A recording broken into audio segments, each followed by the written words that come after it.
I don't see that. When I set this up, But those other two are having a direct impact on our people and our staff, Yep. officers. Good morning, this is Jill. hi Jill, this is Brad, good morning. How are you? It's Friday. Yeah. How do you have to be on a Friday? You know? Anything else I can help you? No, I think that is good, I appreciate that, Chris. I don't know why that was turned off, because it's typically always on. Those four, so you have to hit that 4 times, make those lights come on, and then that's your speakers, okay? Yeah. And they should all be. I did. Cool. This one, I believe you have to press as well. You know, we remember doing that, but just like finding those lights. Oh man, that was like 2 or 3 years ago. Well, then you get talking and you're thinking, Good morning, that sir. was like 12 years ago. Or 8 years ago. Right. Something like that. It's like, Good. wow. Yeah. It's like, it's not like they're all from companies. No, no. How you doing, sir? All right. Vacation trips. When I drove my Volvo, she was trying to get on the stage and send me pictures of it with her beside His life, I guess, is a series of chapters. Yeah. Like you said, you close one, Oh. but you have to open it. I another. love it. It's good. Yes, you can. Yes, you He can. did. It's really easy. I would take pictures of it. I enjoy having both my daughters on right now. That's just nice. We had a nice day. Oh, what'd you have? You two were made for each other. You know, I was One of my favorite things is I get out of the hours now when you put it in a match or you fry up French fries or Doing well. Good morning.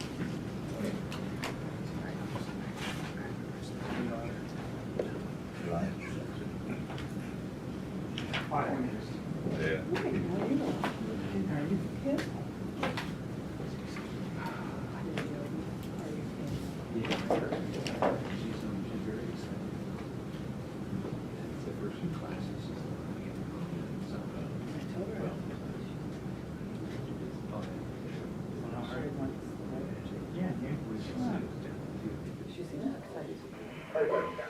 Yeah, we had both of them, you know, Smithers and very close before.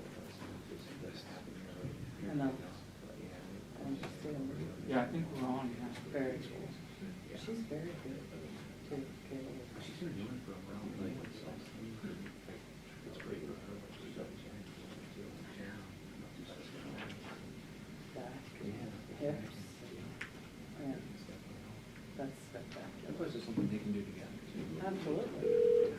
Very cool. This is Commissioner Maravito. Morning, Commissioner. Because she's in that show, maybe next time.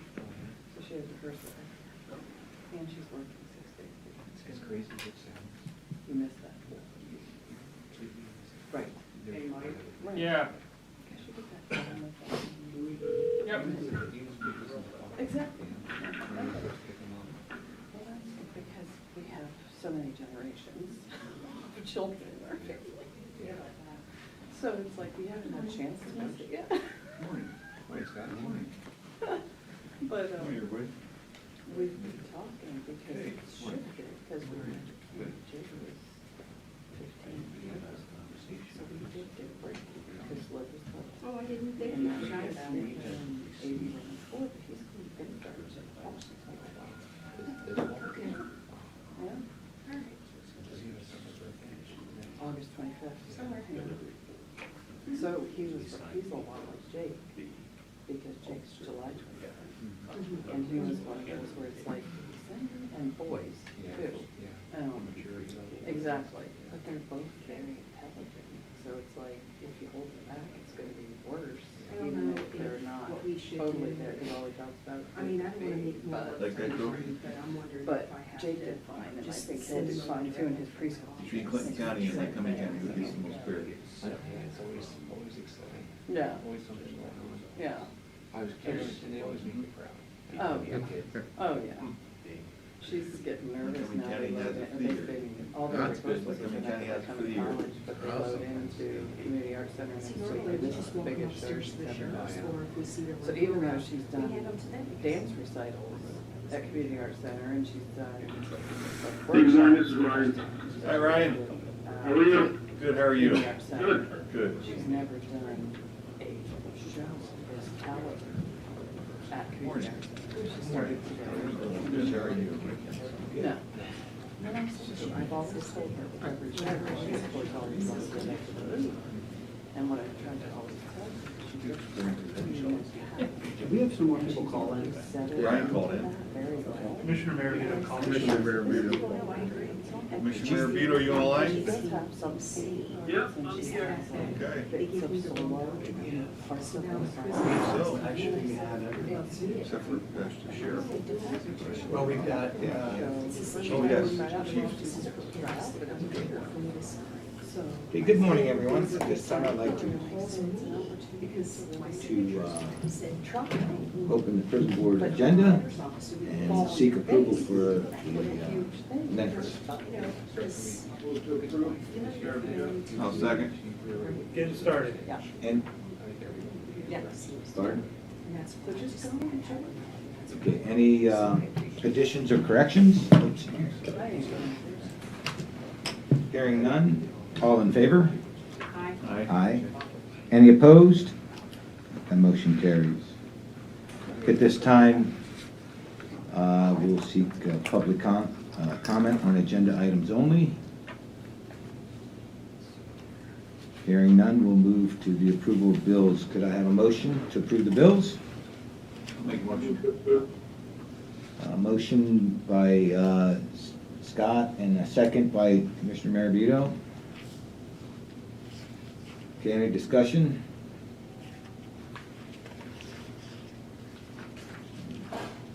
Okay, all in favor? Aye. Aye. Any opposed? That motion carries. Okay, approval personnel actions.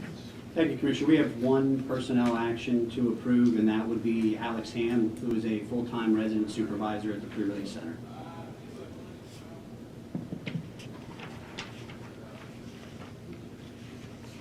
Any discussion? Did he come from somewhere, or I'm sorry? what do we know about him? I mean, He was, well, actually, I would probably defer to Rob, because Rob interviewed him, but I think he's the son of a former county employee. okay, And I believe he may have come to us from employment at, was it at Wise's? No, he had worked at White Deer at one point in time. And at White Deer, right. Residential community setting. He, if you do remember Mike Ham from Domestics? oh, yeah, Yeah, it's his son. He's about 26 years old. And, Okay. Interviewed, I'd say he's probably been there for a little bit more than a month now. okay. But He was, and Mike was the first supervised bail officer too, for those of us that have been around here forever. Yeah, okay, thank you, I appreciate that. Okay, can I have a motion to approve? I would, I move to approve. Okay, and I'll second. okay, We'll do it that way. Rick first, Judge Blunt second. Okay, all in favor? Aye. Aye. Aye. Any opposed? That motion carries. Informational highlights?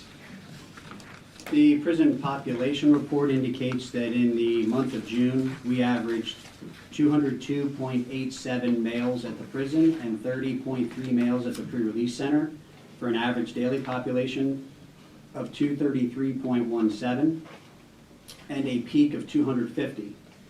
For females, we averaged 25.07 at the prison and 11.93 at the pre-release center, for an average daily population of 37 and a peak of 43. Our average daily population for males and females was 270.17 for the month of June, and we had a peak in that month of 284. We carried 41.8 males on the in-home detention program and 7.1 females. And then we averaged 10.13 males in overcrowding transfers and 3.6 females. The average for overcrowding transfers for the month was 13.73. Our total population, including overcrowding transfers, was 283.9. That's slightly down from last month, but only by a few inmates.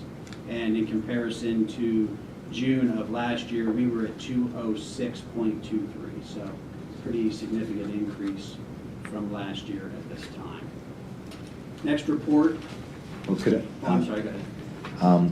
As we review daily our population reports, could we have an explanation as to the open beds that are there versus our transported prisoners out to other county facilities?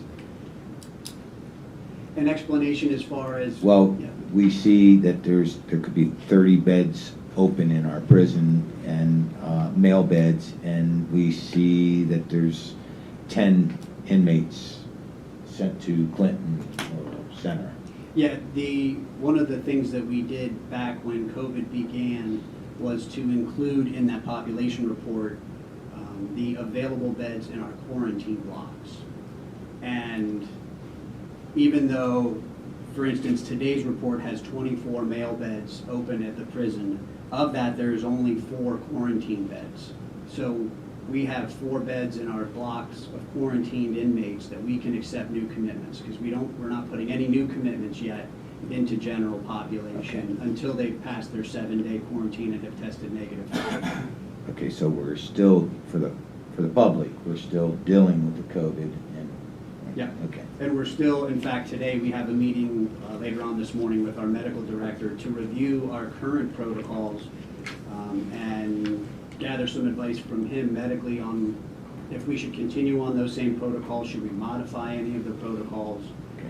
And I also received an email from the Department of Corrections, because one of the questions that we've had asked by a lot of people is masking.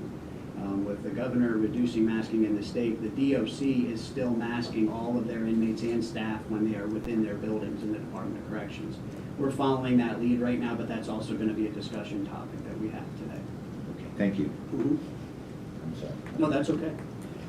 The next report is the prison disciplinary report. In June, the disciplinary committee chaired by Deputy Warden Barnes conducted 43 hearings. Of those 43 hearings, 40 inmates were found guilty and served time in lockup. 3 were found guilty and their time in lockup was suspended. No inmates in this month were found not guilty of their infraction. There were 28 inmates that had hearings, and of those, 8 had greater than 1 incident. And there were 13 informational reports that were generated by the correctional staff in that month. And Deputy Warden Barnes, do you have anything you wish to add? I do not. The next report after that is the pre-release center report. Pardon me. As you can see on the monthly average, in our work crew, we average 30 males and 12 females. That is also the total for the month in our average, and our year-to-date average is 30 and 8. 30 males and 8 females. Also, in a program highlight at the pre-release center, on June 8th and June 22nd, all staff completed TASER and OC training. That training was led by Training Sergeant Joe DeFrancisco. I have a question regarding pre-release. There was discussion yesterday at the GO meeting about when PRC may be opened again to have inmates come back and obtain their employment to go out to their jobs on a daily basis.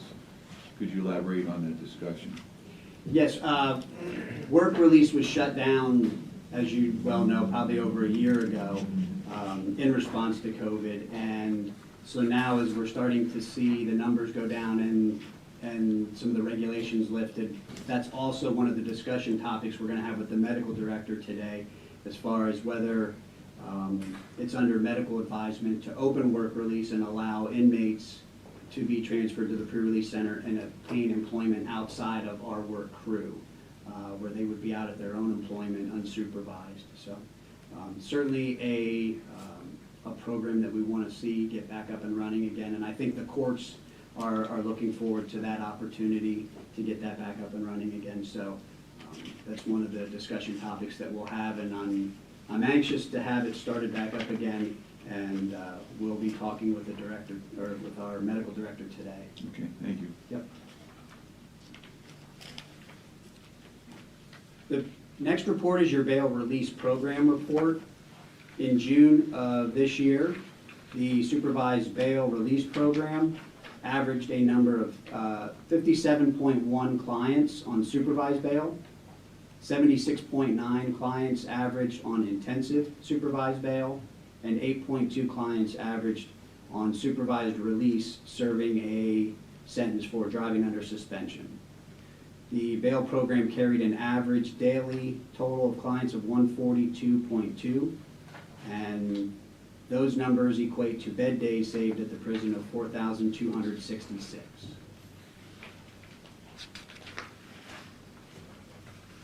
The last report is your mental health data snapshot. The snapshot was taken on July 6th of this year, and on that day there were 326 inmates in the prison system that were counted. Of those, 144 inmates were found to be under roster A with no mental health history. That was 44.17% of our population. 68 inmates were found to have past mental health history under roster B, but currently having no active symptoms within the last year. And that was 20.86% of our population. There were 104 inmates under roster C having current mental health symptoms, and that was 31.9% of our population. And there were 10 inmates under roster D having or suffering from serious mental illness, and that was 3.07% of our population. Inmates receiving psychotropic medications at the pre-release center on this day, there were 25 male inmates counted at the pre-release center, and 5 of which were on meds, or 20%. There were 10 females counted, and 1 was receiving meds, and that was 10%. Psychotropic medications at the prison, there were 197 male inmates counted. 40 of those inmates were receiving meds, or 20.3%. And there were 28 females counted, 12 of which were receiving meds, and that's 42.86%. The total percentage of inmates on meds at the pre-release center was 16.67. At the prison, it was 22.81. And the total percentage within the prison system was 22.05. Some additional informational highlights. On June 1st, the prison staff attended introductory firearms training that was conducted by our Chief Firearms Instructor, Lieutenant Harry Entz. On June 10th, Chief Firearms Instructor Lieutenant Harry Entz conducted firearms qualification for the Sheriff's Department.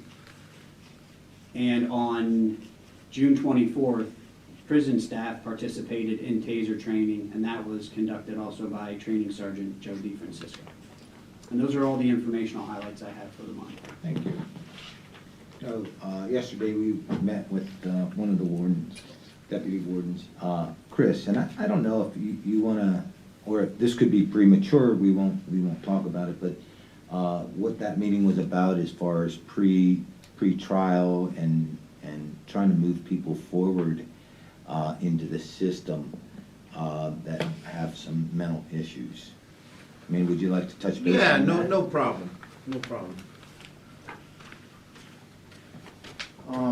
The commissioner's correct. We had a meeting yesterday in regards to the Stepping Up initiative. To brief the commissioners, in attendance was Jen McConnell from the courts, myself, Keith Wagner from MHID, and Shay Madden from West Branch Drug and Alcohol. This county entered into the Stepping Up initiative close to 3 years ago, and we obtained a grant from PCCD to start collecting data with a local software provider to show trends, patterns with the mental health population in conjunction with the MHID population. It's been, to say a data input, it's been a massive undertaking as far as getting data from the local joinder, West Branch Drug and Alcohol, our county prison, as well as Clinton County Prison, because when we applied for the grant, it was a bi-county grant because West Branch and MHID are a joinder in both counties. So we are getting close to the end of the grant. We've had to get a couple of extensions on the grant due to COVID restrictions. We wanted to brief the commissioners yesterday to let them kind of know that we're getting towards the end. And part of what Jen McConnell was discussing was being able to identify the mentally ill even quicker than we already do, to be able to get them either ultimately to avert incarceration altogether with having a team type approach before they're incarcerated, or if they are incarcerated, to be able to get a process started sooner than later on the pretrial side to start getting services for those people and ultimately getting a treatment plan in place. So that's where we're at. It's been a lengthy project. I think there's a lot of potential in this project as it moves forward, even years from now, to help. I kind of antiquated. We kind of, through no one's fault, we kind of have silos, where there's not a great amount of communication, and hopefully this mechanism would be able to let all parties, including our local county probation departments, kind of be in on the same page to be able to get, to provide better and timelier services. So, and in addition, we are also there's a national, Jen McConnell was able to make contact, and there's a national assistance program that's going to start to come in to review our data to help make even more sense on where the trends are, to be able to, and what they see nationally in this movement to, basically lend assistance on how we can utilize the data that we've been working for several years in compiling. Thanks.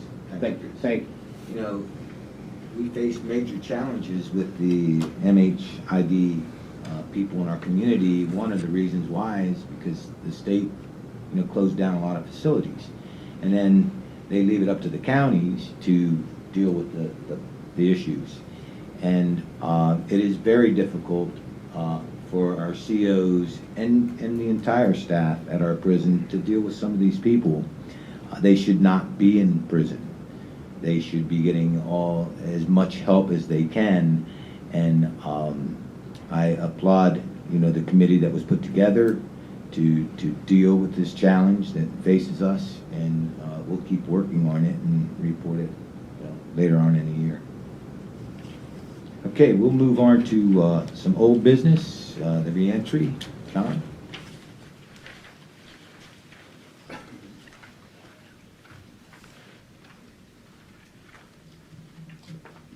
Good morning. John Stahl with the Adult Probation Office, reporting on behalf of Reentry Services. Currently, we have 78 participants at Reentry Services.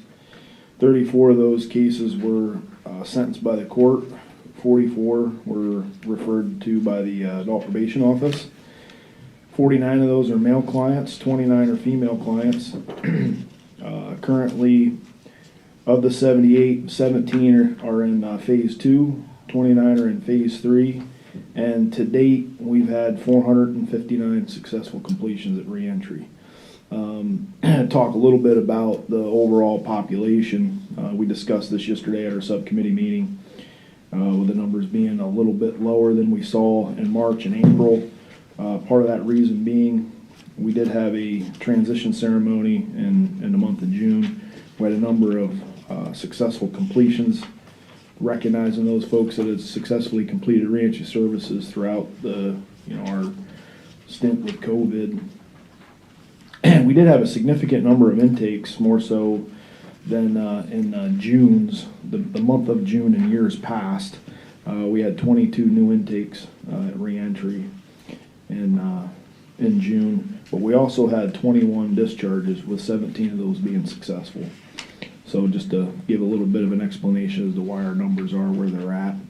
We continue to talk to the district attorney's office and coordinate with them with future cases and negotiated pleas with cases coming through their office. I'm going to come back to the electronic monitoring program and make some highlights there, but moving on through with the 78 that are currently at Reentry Services, 16 of those folks were identified at intake of having a history of opiate use. We also have 2 participants at Reentry that also are members of the drug court program. One is in DUI court, and we also have 1 participant in the mental health court program. Director McDermott made a point yesterday to highlight the financial impact that the electronic monitoring program has had on our county. And I would like to note here, when we first contracted with our vendor in 2014, it was for Reentry Services. And, we've added some pieces over the years. I want to commend the commissioners and the judges and the courts. We're asked to be good stewards of the taxpayer's dollar, right? And, we found a way to make the best use of the services that are provided here. We've added electronic monitoring program. Our vendor has added that to our contract at no cost to the county. That's an offender pay program. Although we've spent a little over $5 million to our vendor, $5,029,177.86 to be exact. We've also diverted a little over $6 million in electronic monitoring costs. And I would point out that electronic monitoring program we haven't been working with our vendor as long as Reentry's been here. I believe it was December of 2015 when we initiated the EM program. So I would like to point that out. That's all I have. Thank you. Thank you, John. Any questions? Okay. Following the agenda, our next prison board meeting will be, prison reentry.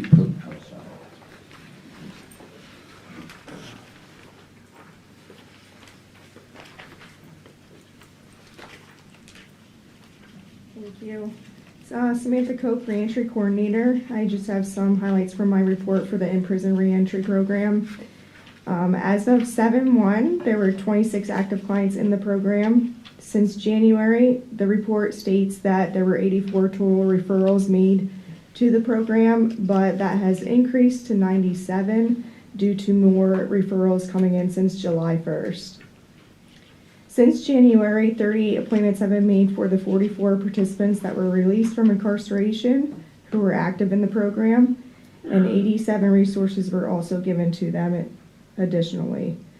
There were 13 referrals made to the program in June, and the report breaks down the referrals by month, and those referrals come from PRC and the Lycoming County Prison. And those are just the highlights that I have. Thank you. Thank you. Thank you. All right. Move on to the prison board meetings. The next one will be at the Executive Plaza on 8/13. Do we have any new business? Okay, now public comment. Here. Okay, very good. We are adjourned. Thank you, everyone. Thank you, everyone.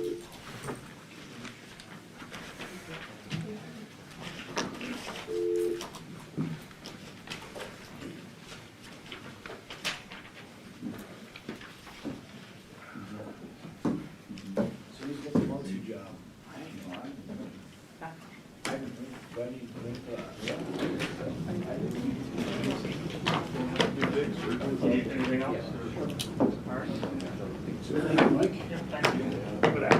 See everyone.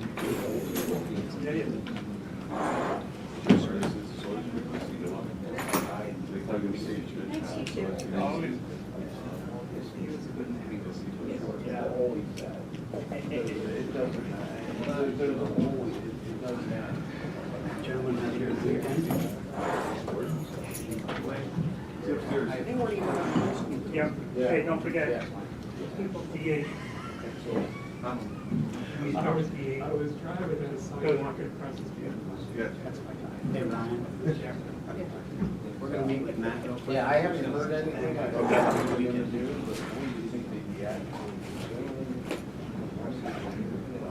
Hey, Stolzy, I wasn't kidding about the second part.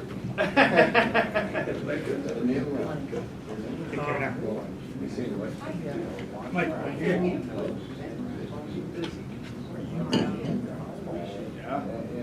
Yeah, I took junior high back then. let me give you a shout out.